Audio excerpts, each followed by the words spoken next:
Gikomeye, Gikomeye, Gikomeye, umwami Nigitare gikomeye, Yambereye ubuhungiro. Nkera nyinshi ariko ni jambo rimwe, ni good urugero.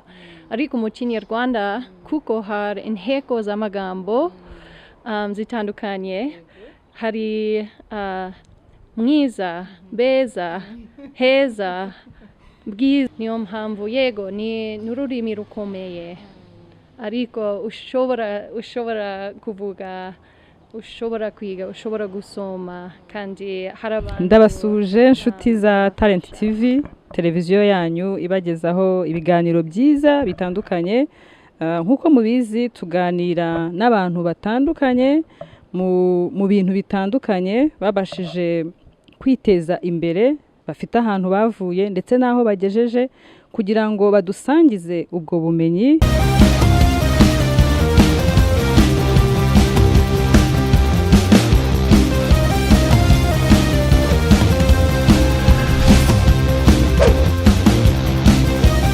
Mu kiganiro cyacu giheruka twaganiriye n'umudamu witeje imbere abikesha kwigisha ururimi rw'Ikinyarwanda, yigisha abanyamahanga ndetse n'abanyarwanda batavukiye mu Rwanda cyangwa bahavuye ari bato, batagize amahirwe yo kumenya no kwiga Ikinyarwanda.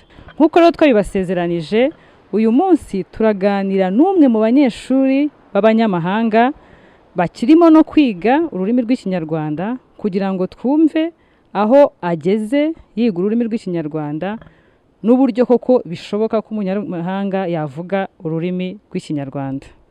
Muze kutubabarira, hashobora kuza kubamo amakosa makeya kuko ni umunyamahanga nyine, ariko turaganira mu rurimi rw'Ikinyarwanda.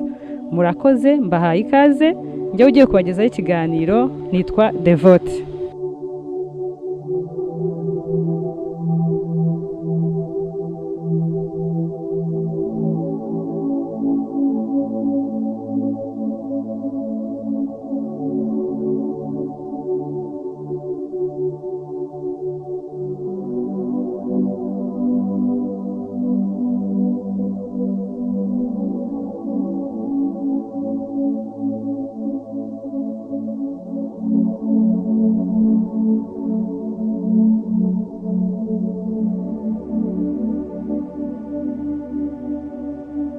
Murakoze cyane. Nitwa Janelle, mvuye mu Rwanda, ariko ndi umunyamerika. Naje mu myaka 2017. Okay.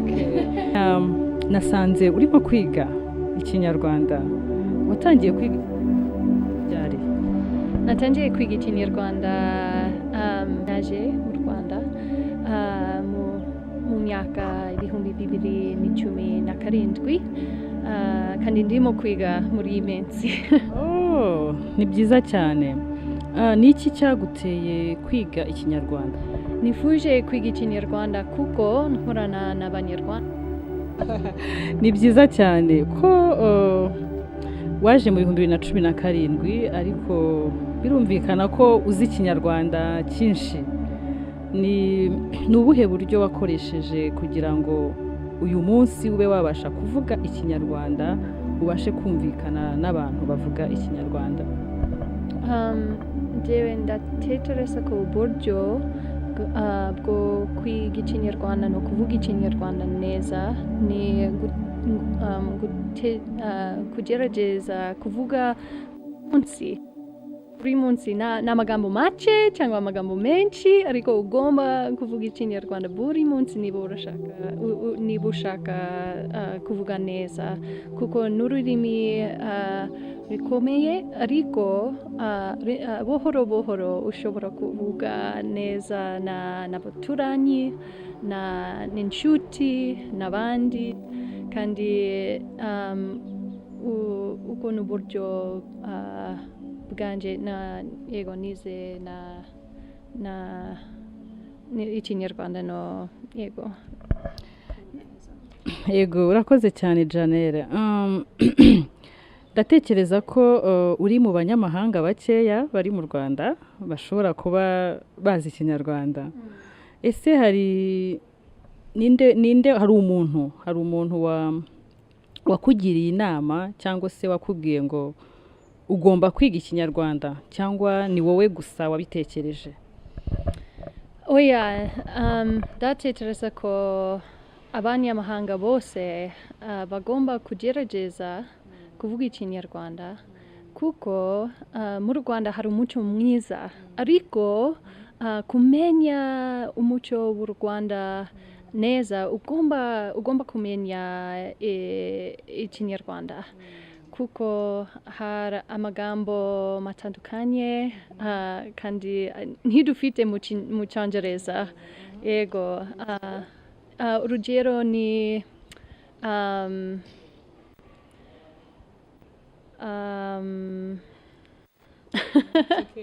ariko ndabizi hari urugero gusa ngomba kubyibuka. Ushobora kuvuga mu Cyongereza nta kibazo. Urugero ni ufite amaso y'inyana. Yego, mu Cyongereza dufite aya magambo ariko ntidufite igisobanura. Yego, murakoze cyabyo.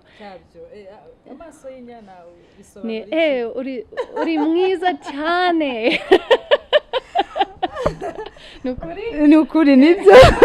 Mu Cyongereza ni gute ushobora kubivuga? Amaso y'inyana ni gute babivuga mu Cyongereza? Mu Cyongereza sinzi gusa sinzi kuko aya magambo ni meza cyane ariko mu Cyongereza gusa dufite uri mwiza, you're beautiful, cyangwa rimwe na rimwe amagambo mabi kubivuga ariko ni amaso y'inyana ni byiza cyane kuko n'umuco mu Rwanda hari inka n'inyana hari amatungo. Yego, amatungo y'ingenzi. Yego, mu muco. Inka n'inyana. Inka ni amatungo y'ingenzi mu muco nyarwanda. Ese mu muco w'Abanyamerika hari mwe mufite amatungo ari ingenzi?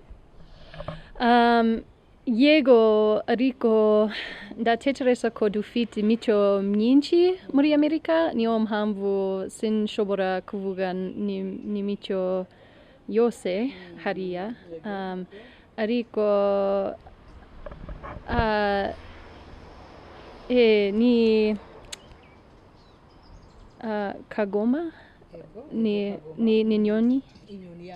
Yego, gusa kuko ni inyoni ifite imbaraga kandi ishobora gukora ibintu byose sinzi ariko yego turagakunda. Yego, turayikunda. Okay. Janelle, ni byiza cyane. Ni iki cyakugoye mu kwiga Ikinyarwanda? Mu Kinyarwanda hari ibintu byinshi byagonye. Yego, kuko hari mu Cyongereza dufite intera nyinshi ariko mu Kinyarwanda hari intera nkeya cyane. Urugero ni mu Cyongereza dufite beautiful, perfect, good, wonderful, ariko mu Kinyarwanda ni mwiza. Niba n'umuntu mwiza, hari umuntu mwiza ariko urundi rugero ni inteko z'amagambo kuko mu Cyongereza dufite intera nyinshi ariko ni jambo rimwe ni good. Urugero ariko mu Kinyarwanda kuko hari inteko z'amagambo zitandukanye hari mwiza beza heza bwiza ryiza ryiza rwiza yego amagambo menshi ariko mu cyongereza ni jambo rimwe uzina ntera n'inteko Janelle umaze kwiga ibintu byinshi cyane hari n'abanyarwanda bamwe batazi inteko uvuze inteko ntashobora kumva ibyo ari byo ariko wowe urumva ko ugeze kure cyane ariko mu cyongereza sinzi ikiboneza mvugo mu cyongereza ariko kuko nizi Ikinyarwanda ngomba kumenya neza ikiboneza mvugo kuko n'ururimi rutandukanye cyangwa rutandukanye kandi rukomeye ariko buhoro buhoro mfite abarimu beza kandi niga buri munsi kuko muri cyorezo mfite akazi gake niyo mpamvu niga buri munsi ariko mvuga Ikinyarwanda buri munsi kuko ugomba yego mu myaka 3 ishize niki wakunze mu Rwanda hari ibintu byinshi nkunda mu Rwanda ariko mbere na mbere nkunda umuco w'u Rwanda yo gusura no gusabana no gusangira niyo mpamvu nkunda gutura mu Rwanda cyane wow uvuze gusangira mpita ntekereza ni ibihe biryo byo mu Rwanda ukunda hari ibiryo byinshi kuko nkunda ibiryo ariko mu Rwanda hari ubugali n'isombe nzi ko inshuti yanjye buri gihe yaratekaga isombe n'ubugali yambwiye gwino dusangire niyo mpamvu yego ndabikunda ibi biryo kandi nzi ko ni byiza kurya ibijumba cyangwa imyumbati n'ikivuguto yego uzi ikivuguto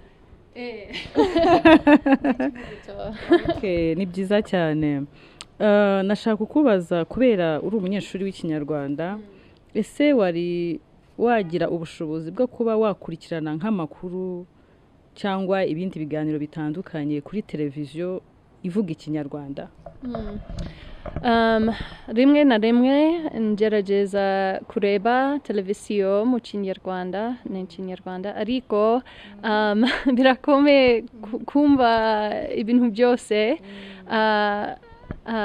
abanyamakuru bavuga Ikinyarwanda bwangu cyane vuba nk'imashini idoda niyo mpamvu birakomeye ariko ndagerageza kandi nzacyumva yego vuba ndizera ko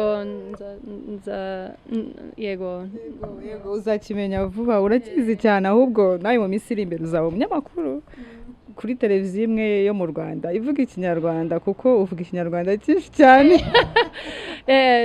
yego tuzareba birashoboka ariko njyewe nzi amagambo menshi kandi n'igikiboneza mvugo ariko hari ibindi bintu byinshi ngomba kwiga niyo mpamvu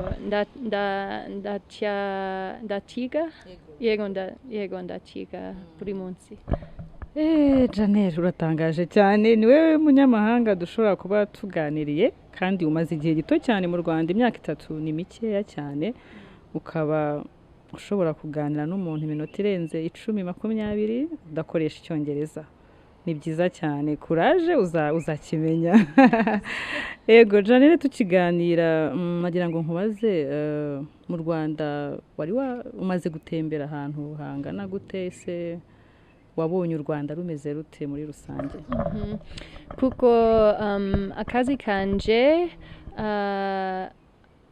hari abantu dukurana mu gihugu cyose mu gihugu hose maze gutembera ahantu hose mu Rwanda hafi ya hose kandi njyewe ndatekereza ko u Rwanda ni igihugu cyiza cyane yego u Rwanda ni rwiza Rusumo na Kibungo, Kayonza, Mutara, Gicumbi, Bugesera, Kamembe, Huye, yego hafi ya hose kandi ndahakunda. Janelle igihugu cyose urakizi. Dusa nk'abagana ku musozo abantu benshi bakunda kuvuga ko cyane cyane abanyamahanga ko n'abanyarwanda bamwe na bamwe bakunda kuvuga ko Ikinyarwanda ari ururimi rukomera.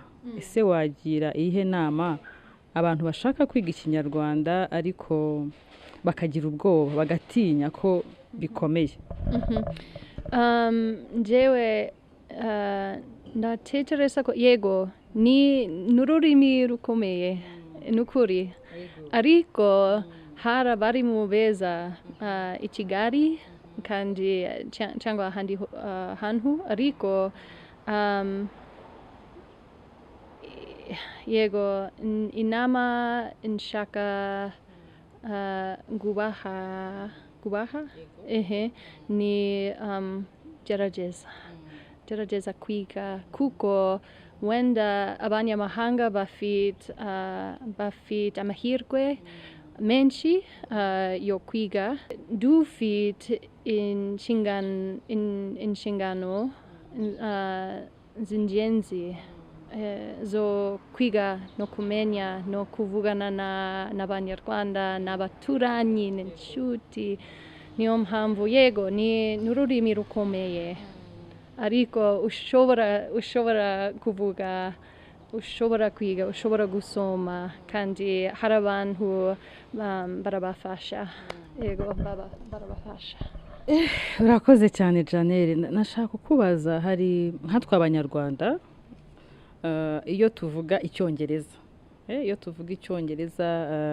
natwe icyongereza ntabwo ari ururimi rwacu usanga nk'iyo ndi kuvuga icyongereza nkivugana n'umunyamahanga ni urugero usanga nk'umunyarwanda wundi avuga ko mvuga icyongereza nabi akanseka ni urugero uvuga icyongereza nabi ugasanga abantu bamwe batinya kuvuga icyongereza cyangwa igifaransa gike bazi kubera abandi barabaseka ngo ntago bazi kuvuga icyongereza cyangwa igifaransa neza kandi ikiganiro tuvuganye mu Kinyarwanda abantu bose bumva Ikinyarwanda bacyumvise wabwira iki abo bantu baseka abantu ngo ntibavuga wabwira iki abanyarwanda baseka abantu ngo ntibavuga icyongereza cyangwa igifaransa neza kandi atari ururimi rwacu?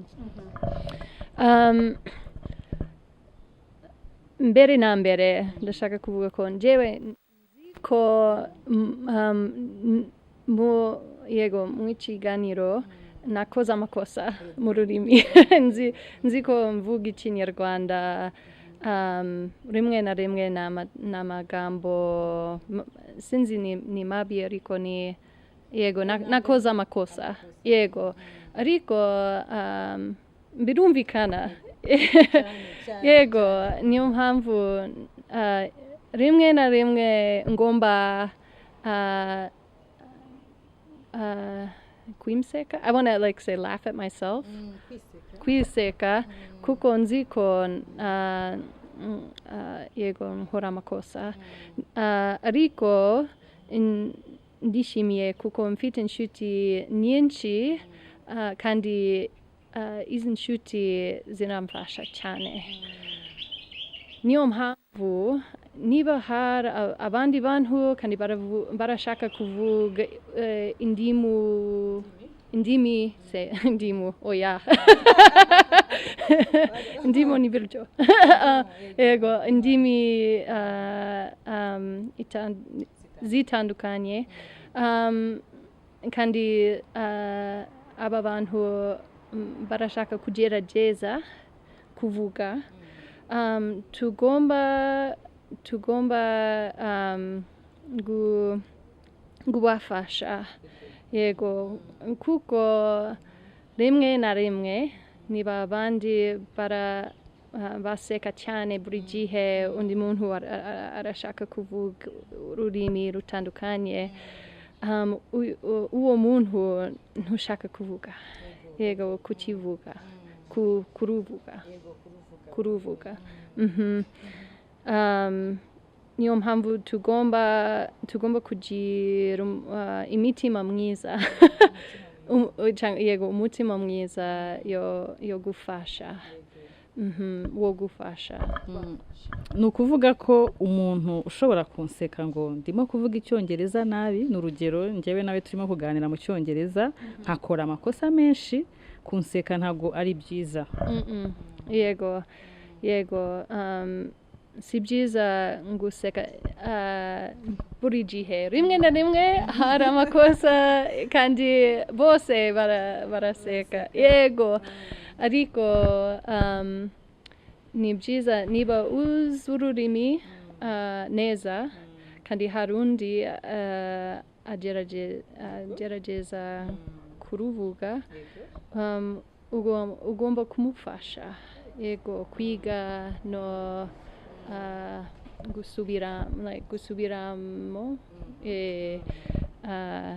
niyo mpamvu njyewe ndishimiye kuko mfite inshuti nziza cyane kumfasha kwiga no kuvuga ikinyarwanda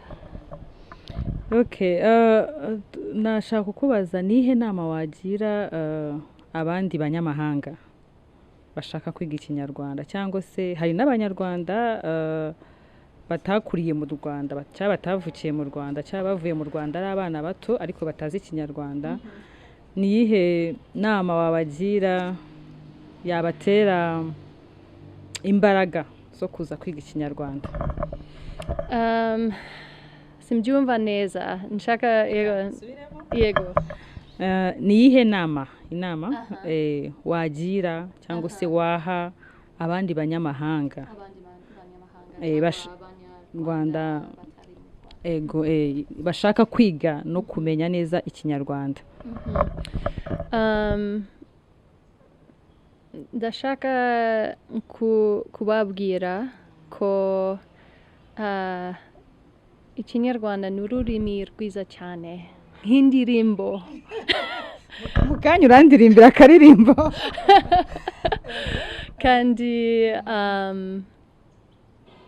yego sinzi tugomba kugerageza kuvugana n'abantu bose yego kandi hari amahirwe yo kwiga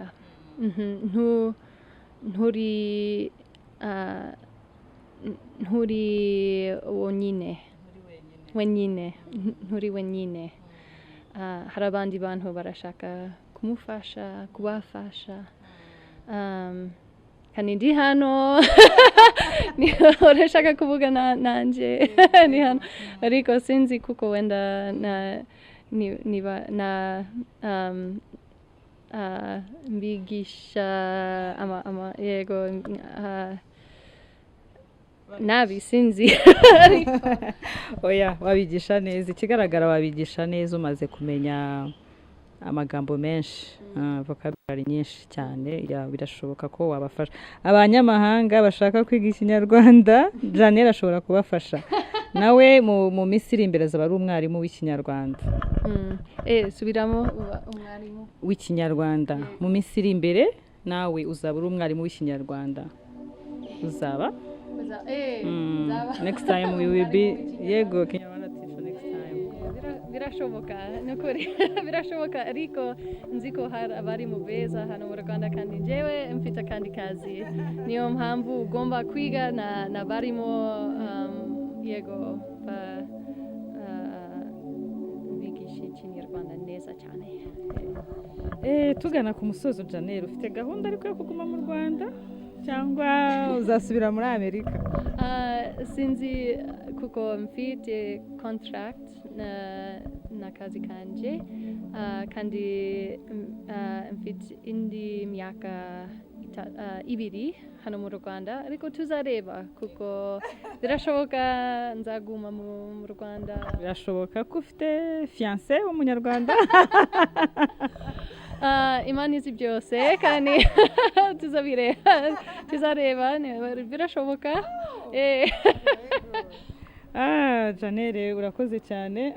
Tugana ku musozo nk'uko nabigusabye urandirimbira akaririmbo kamwe k'ikinyarwanda umunota umwe.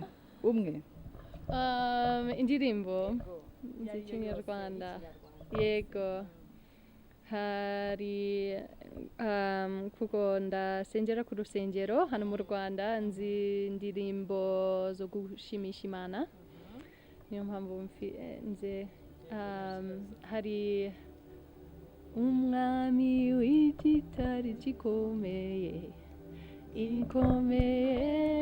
gikomeye umwami n'igitare gikomeye Yambereye ubuhungiro.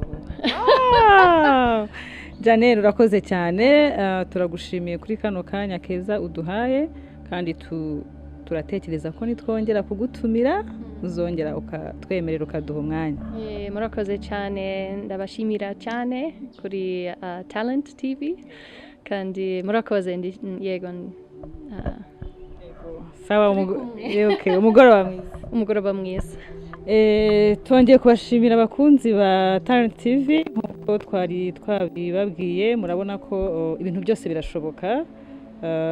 Tujya kenshi twibaza ko kuvuga indimi z'amahanga ari bwo busirimu cyangwa se aricyo cyerekana ko wize ariko muramubonye ko n'abanyamahanga baba bashaka nabo kwiga ururimi rwacu. Rero ntitukajye twumva ko kuvuga ikinyarwanda umuntu ukivuga bikuraho ko wize cyangwa se uri umuntu usobanutse. Murakoze cyane mukomeze mukurikirana ibiganiro bya Talent TV. Umunsi mwiza.